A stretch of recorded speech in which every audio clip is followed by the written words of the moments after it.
C'est comme si l'air même dans sa présence vibrait de radiance.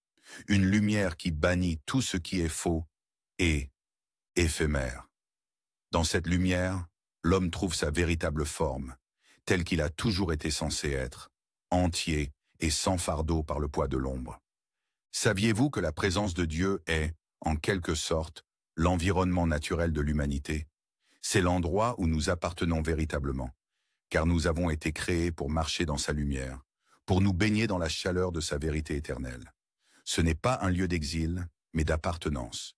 Dieu ne veut pas simplement que nous visitions ce lieu, il désire que nous y vivions, immergés dans la plénitude de sa lumière, intacts par les ténèbres de ce monde brisé. Il nous appelle à briller, non pas avec nos propres flammes pâles et vacillantes, mais avec la radiance de sa lumière nous illuminant de l'intérieur. Nous sommes destinés à être comme des étoiles, dispersées dans le ciel, reflétant sa brillance, éclairant le monde autour de nous avec une lueur qui parle de vérité, de pureté et d'espoir. Dieu désire que nous marchions sur cette terre comme des phares de sa lumière, inébranlables, illuminant les chemins de ceux perdus dans les ombres. Si cette vidéo suscite quelque chose en vous, ne laissez pas cela s'éteindre dans les ténèbres. Aimez, partagez et abonnez-vous. Votre soutien alimente le feu qui nous permet de grandir, d'atteindre plus d'âmes et d'illuminer le monde de vérité. Maintenant, poursuivons. La parole de Dieu est lumière. Psaume 119, 105. Ta parole est une lampe à mes pieds et une lumière sur mon chemin. La parole de Dieu est une lampe, vacillante mais inébranlable, guidant chacun de mes pas à travers les ténèbres opaques. Ce n'est pas une simple lueur, pas une lumière fugace, mais une flamme qui brûle avec un but, éclairant le chemin devant moi, coupant à travers le brouillard de la confusion et du doute. Elle n'éclaire pas seulement le sol sous mes pieds, elle illumine le chemin devant moi, me montrant où marcher, où tourner et où le danger se cache. Avec cette lumière, je ne suis pas perdu. Avec cette parole, je suis guidé. Dans les ombres les plus profondes, elle brille et je la suis. Psaume 119, 130. L'entrée de tes paroles donne lumière. Elle donne de l'intelligence aux simples. Quand les paroles de la parole de Dieu pénètrent, elles ne se contentent pas de chuchoter dans les ténèbres. Elles flambent, coupant à travers comme une épée de lumière.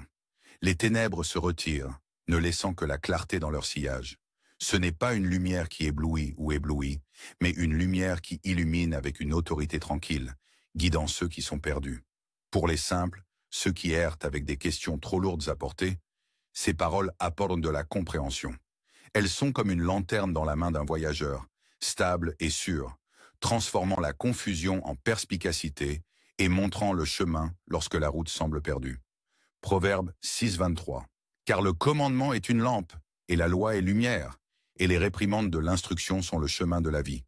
Le commandement, la parole de Dieu, n'est pas un simple murmure, mais une lampe, brûlant d'une brillante et calme éclat. Elle jette sa lumière sur le chemin à venir, montrant la voie lorsque tout semble perdu dans l'ombre. La loi, sa parole, est la lumière elle-même, une lueur qui ne vacille pas ni ne s'estompe, mais reste constante, ramenant le cœur égaré à la vérité.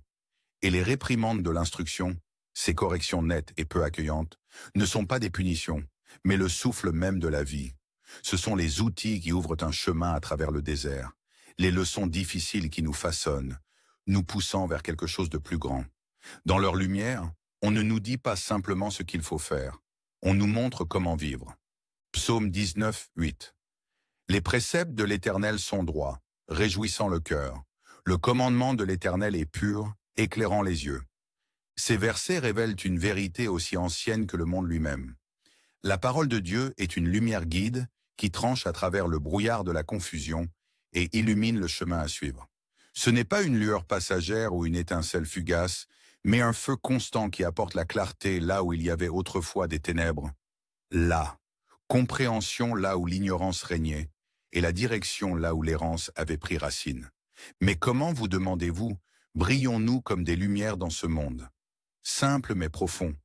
Si Gontelan, Dieu est lumière, et que sa parole, son souffle même, écrite pour nous, est un reflet de cette lumière, il en découle que, en embrassant sa parole, nous devenons aussi porteurs de cette lumière. Lorsque nous la vivons, Lorsque nous la partageons, nous projetons cette lumière dans le monde, illuminant les cœurs, allégeant les fardeaux et coupant à travers les ombres qui menacent de nous engloutir. Nous brillons non par notre propre force, mais par la puissance de la parole que nous portons en nous. Cette lumière est son don pour nous, et elle est à nous de partager avec tous ceux qui écouteront. Jésus-Christ est lumière. Jean 8, 12.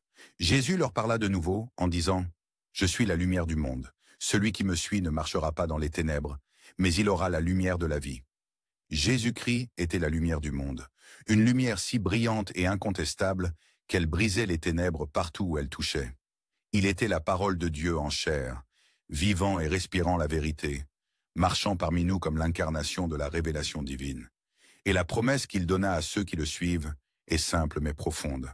Ceux qui marchent dans ses pas ne trébucheront pas dans les ténèbres, car ils auront la lumière de la vie.